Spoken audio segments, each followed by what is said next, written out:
नमस्कार, आपण पाहत आहात पुणे लाईव्ह न्यूज. पाहुयात दिवसभरातील ठळक घडामोडी. ट्रान्सपोर्ट व्यावसायिकाला खंडणीची धमकी दिली. ही घटना रात्री आंबेठाण येथील बोरदरा आंबेठाण रोडवरील हॉरिझॉन कंपनीजवळ घडली आहे. या प्रकरणी किरण सुरेश पडवळ वय वर्ष 32 राहणार आंबेठाण तालुका खेड यांनी फिर्याद दिली आहे. निलेश उर्फ जग्गू नवनाथ मांडेकर वय वर्ष 32 राहणार आंबेठाण तालुका खेड याला पोलिसांनी अटक केली आहे. पोलिसांनी दिलेल्या माहितीनुसार आरोपी निलेश याने फिर्यादी किरण यांना चिवे मारण्याची धमकी दिली. एमआयडीसीमधील ट्रान्सपोर्ट व्यवसाय सुरू ठेवण्यासाठी दरमहा 2 लाख रुपये देण्याची मागणी केली. तर महाळुंगे एमआयडीसी पोलीस याबाबतचा अधिक तपास करत आहेत. जिल्हा परिषदेच्या अखत्यारीत खेड तालुक्यातील पंचायत समितीच्या छोटे पाटबंधारे विभागाचे 19 पाझर तलावात 3 वर्षांच्या करार पद्धतीचे मत्स्यपालन करता बोली पद्धतीने लिलाव प्रक्रिया पंचायत समितीच्या सभागृहात राबवण्यात आली आहे. तालुक्यातील 19 पैकी 9 पाझर तलावाचे लिलाव बोली पद्धतीने पार पडले. 10 पाझर तलावाकडे बोली होऊ शकली नाही. तालुक्यातील इंदिरानगर पाझर तलाव, बोरदरा, वांद्रा येथील पढरवाडी, गुळानी, आंभू, कुरुळी, चांदूस, लादवड आणि तोरणे खुर्द या गावातील पाझर तलावातील मत्स्यपालनातून 6,47,000 रुपये जिल्हा परिषदेला मिळणार आहेत. लिलाव घेणाऱ्यांना येत्या सोमवारपर्यंत लिलाव रक्कम भरण्याची अंतिम मुदत देण्यात आली आहे. उर्वरित 10 पाझर तलावांची बोली लिलाव प्रक्रिया लवकरच राबवण्यात येणार असल्याची माहिती अधिकाऱ्यांनी दिली आहे. कोहिंडे बुद्रुक तालुका खेड येथील शासकीय आदिवासी आश्रमशाळेत रानभाज्या महोत्सव पार पडला. महोत्सवात जंगलातील रानभाज्यांचे संकलन करून भाज्यांची ओळख करून देण्यात आली. तसेच उभारण्यात आलेल्या विक्री स्टॉलवर कडधान्य, तृणधान्य, पारंपरिक बियाणे, लोणचे, पापड, मध, रानमेवा, रानफळे, कंदमुळे, औषधी वनस्पती, हस्तकला, मूर्तिकला, वारली पेंटिंग इत्यादी स्टॉल लावण्यात आले होते. शालेय विद्यार्थ्यांसह पालक आणि शिक्षकांनी आदिवासी नृत्यामध्ये सहभाग घेतला.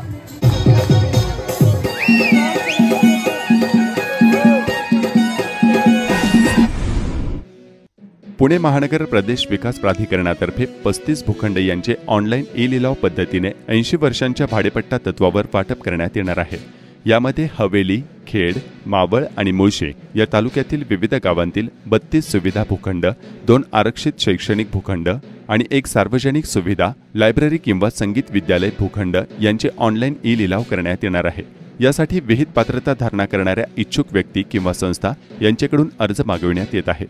या भूखंडाचे वाटप ई-लिलावाद्वारे होणार असून नोंदणी व निविदा दस्तऐवज डाउनलोड हे 21/7/2025 रोजी सायंकाळी 5 वाजल्यापासून ते 11/8/2025 रोजी सायंकाळी 5 वाजेपर्यंत स्क्रीनवर दिलेल्या संकेतस्थळावर करावयाचे आहेत. तांत्रिकदृष्ट्या या पात्र बोलीदारांची घोषणा 21/8/2025 रोजी करण्यात येणार असून 22/8/2025 रोजी सकाळी 11 वाजता संकेतस्थळावर ई-लिलाव प्रक्रिया सुरू होईल. या ई-लिलाव प्रक्रियेसंबंधी सूचना, सविस्तर अटी आणि शर्तींचे माहिती पुस्तक www.pmrda.gov.in या संकेतस्थळावर पाहण्यास उपलब्ध आहेत. इच्छुक व्यक्ती किंवा संस्था यांनी ई-लिलाव प्रक्रियेत सहभाग घ्यावा असे आवाहन पीएमआरडीएचे महानगर आयुक्त डॉ. योगेश मसे यांनी केले आहे. पुणे महानगर प्रदेश विकास प्राधिकरणातर्फे वाहतूक कोंडी होणाऱ्या औद्योगिक भागात अतिक्रमणांवर कारवाई सुरू आहे. हिंजवडीसह परिसरातील वाहतूक कोंडी सोडवण्यासाठी मागील 15 दिवसांत संबंधित परिसरातील 166 अतिक्रमणांवर कारवाई करण्यात आली. औद्योगिक भागातील सर्वच अतिक्रमणे काढण्यात येणार असून त्यादृष्टीने सर्व्हे सुरू आहे. खेड तालुक्यातील गतवर्षीपासून सुरू करण्यात आलेल्या वांद्रे पढरवाडी पर्यटनस्थळी सुट्टीच्या दिवशी पर्यटकांची अतिशय मोठी गर्दी होत आहे. सकाळी 11 ते सायंकाळी 6 वाजेपर्यंत मोठ्या संख्येने या ठिकाणी पर्यटक येत असतात. यामध्ये सहकुटुंब येणाऱ्या पर्यटकांची संख्या अधिक असून लहान मुले या ठिकाणच्या सुरक्षित पाण्यामध्ये खेळण्याचा आनंद घेत आहेत. महाळुंगे इंगळे येथील ज्येष्ठ नागरिक संघाच्या 75 सदस्यांनी या पर्यटनस्थळाला भेट देऊन पाण्याच्या प्रवाहात रामकृष्ण हरी आणि ज्ञानोबा तुकाराम नामाचा गजर करत आनंद व्यक्त केला.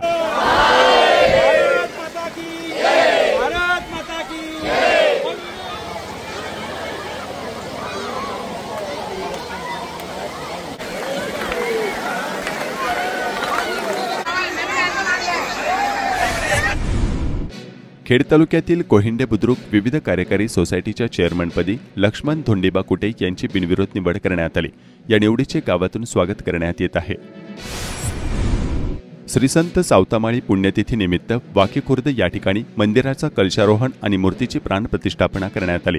गावातून मिरवणूक काढण्यात आली तर यावेळी विविध मान्यवर उपस्थित होते.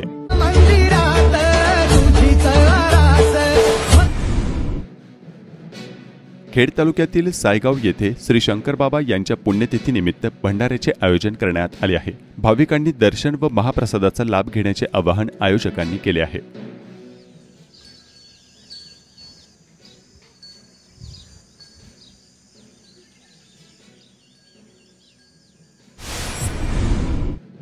प्रमुख जिल्हा मार्ग 17 अंतर्गत करंजविहिरे ते गडद PMRD हद्दीतील रस्ता तातडीने करण्याची मागणी शिवे ग्रामपंचायतच्या वतीने करण्यात आली आहे। याबाबत शिवेगावचे माजी सरपंच अक्षय चांगदेव शिवेकर यांनी पुणे महानगर क्षेत्र विकास प्राधिकरण म्हणजेच PMRD यांच्या आयुक्तांना पत्र दिले आहे।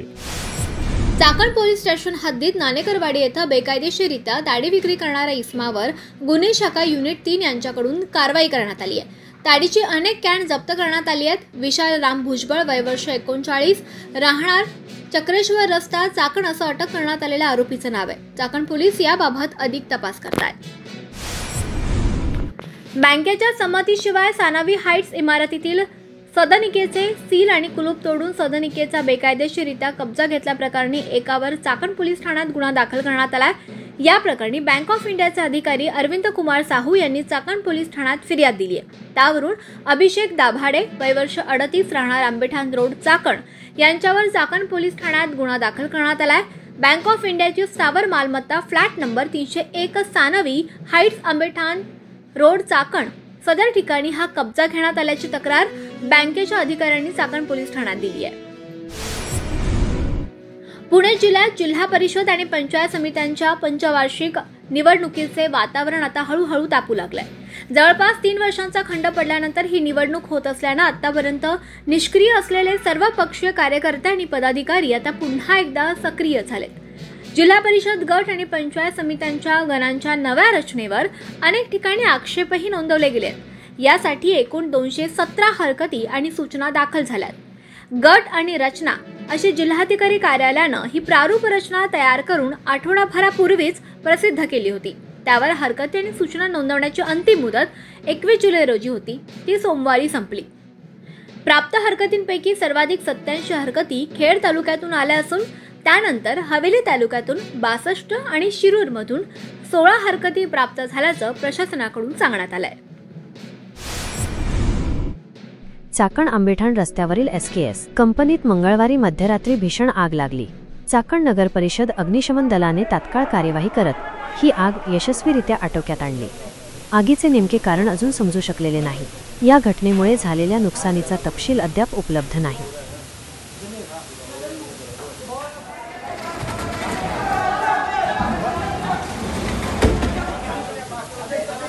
ऑयल पूरा ऑयल ऐसा टैंक भरा पड़ा है।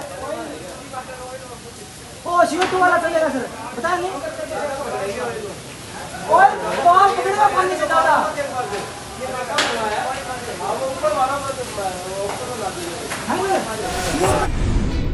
राजगुरुनगर पालिकेनं शहरात सोसायट्यांमध्ये सदनिकांना प्रत्येकास स्वतंत्र नळ जोडणी दिली आहे। मात्र त्या नळ जोडण्या बंद करण्याची कार्यवाही अचानकपणे पालिकेनं सुरू केली। याबाबत स्थानिक रहिवाशांनी हरकत घेतली। त्यावर पालिकेने सांगितलं की तुम्हाला एक सामायिक नळ कनेक्शन दिलेलं असताना नव्यानं स्वतंत्र नळ कनेक्शन मिळणार नाही। यावर मोठ्या प्रमाणावर स्थानिकांनी विरोध केला। सध्या मुबलक पाणी मिळत नसल्याची स्थानिकांची तक्रार आहे। मुख्याधिकारी यांच्याशी संपर्क केला असताना त्यांनी लवकरच धोरण ठरवून मागेल त्यास नळ कनेक्शन देण्यात येईल असं सांगितलंय। चासकमान धरण परिसरातील सायगाव तालुका खेड येथील आकांक्षा बोरकर हिनं 37व्या राज्यस्तरीय सिनियर तायकांडो चॅम्पियनशिप स्पर्धेत 57 किलो वजनी गटात सलग 4थ्या वर्षी सुवर्ण पदक पटकावलंय। महाराष्ट्र राज्याचे मुख्यमंत्री देवेंद्र फडणवीस यांच्या वाढदिवसाचं औचित्य साधत 12 ज्योतिर्लिंगांपैकी एक असणाऱ्या श्री क्षेत्र भीमाशंकर मंदिरात ब्रह्मवृंद आणि सेवागृह पुजारी यांच्या वतीनं वैदिक मंत्रोच्चारात रुद्रपठण आणि महाजलाभिषेक करण्यात आला। या प्रसंगी भीमाशंकर देवस्थानचे प्रमुख विश्वस्त आणि सेवागृह पुजारी उपस्थित होते। श्री क्षेत्र भीमाशंकर येथे आज आषाढवद्य त्रयोदशी त्याचप्रमाणे द्वादशीचं त्रयोदशी आषाढवद्याची असून आपल्या राज्याचे महाराष्ट्र राज्याचे मुख्यमंत्री माननीय देवेंद्र फडणवीस यांचा वर्धापन दिन वाढदिवस असल्यामुळे आपल्या महाराष्ट्र शब्दाप्रमाणे वाढदिवस असल्यामुळे श्री क्षेत्र भीमाशंकर येथे तीर्थपुरोहित संघाच्या वतीने त्याचप्रमाणे पुरोहित पुजारी यांच्या सर्वांच्या वतीने श्री क्षेत्र भीमाशंकराला पंचामृत स्नान रुद्राभिषेक करून आज त्यांना शुभाशीर्वाद देत आहोत। आपल्या वैदिक परंपरेनुसार देवद्विजं प्रसादेन सर्वे अर्था भवन्तु ते, याप्रमाणे देवद्विजाचा प्रसाद आशीर्वाद। मुख्यमंत्री देवेंद्र फडणवीस यांच्या वाढदिवसानिमित्त पूर तालुका खेड येथील द्वारका सेवा सदन आणि गुरुकुल येथील विद्यार्थ्यांना बॅग, शालेय साहित्य, धान्य, फळे यांचे वितरण करण्यात आलं।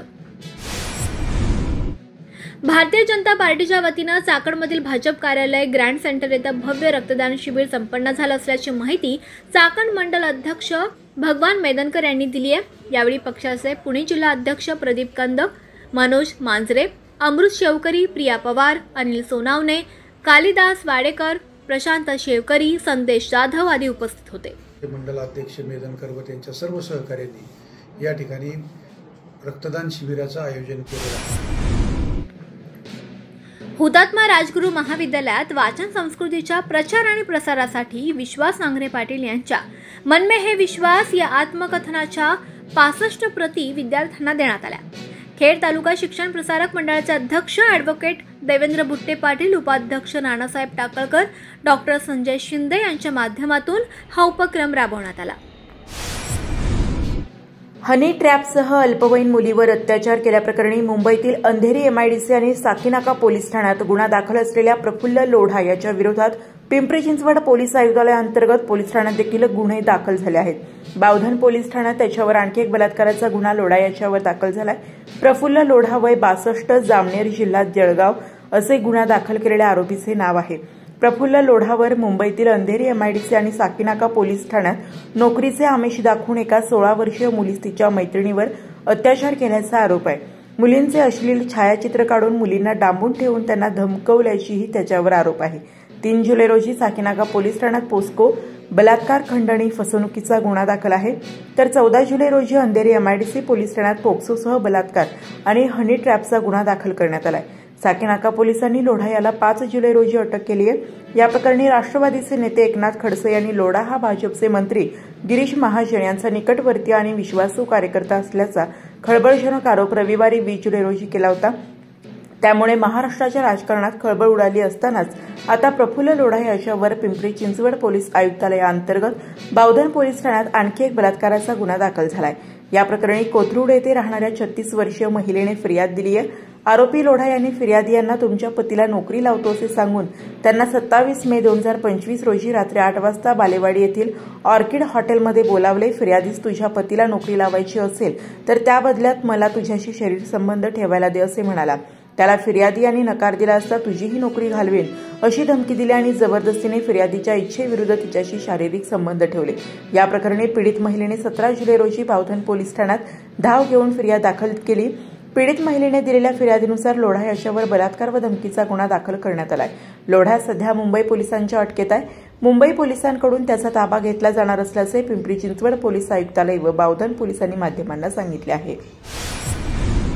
आंबेठाण तालुका खेड येथील जमिनीच्या जुन्या 7/12 उतार्यावरील दुरुस्ती 155 अंतर्गत मागणी प्रकरण रद्द केल्यावरून तसेच त्या दुरुस्तीसाठी मध्यस्थांमार्फत लाच मागणी करण्यात आल्याचा आरोप करून त्याविरोधात वारसदार असलेल्या सुरेखा बाळू नाईक नवरे यांनी मंगळवारी दिनांक 22 जुलैपासून तहसीलदार कार्यालयाच्या विरोधात आमरण उपोषण आंदोलन सुरू केले आहे। प्रांताधिकारी कार्यालयासमोर सुरू करण्यात आलेल्या या आंदोलनात खेड तालुक्यातील राष्ट्रवादी काँग्रेस, अजित पवार गटाचे पदाधिकारी व अन्य संस्थांचे कार्यकर्ते सहभागी झाले आहेत। या प्रकरणी खातेनिहाय चौकशी करून आंदोलकांनी दोषींवर निलंबन कारवाई करण्याची मागणी केली आहे। तहसीलदार प्रशांत बेडसे यांनी सांगितले की संबंधित प्रकरणी 1964-65 मध्ये बदल झालाय।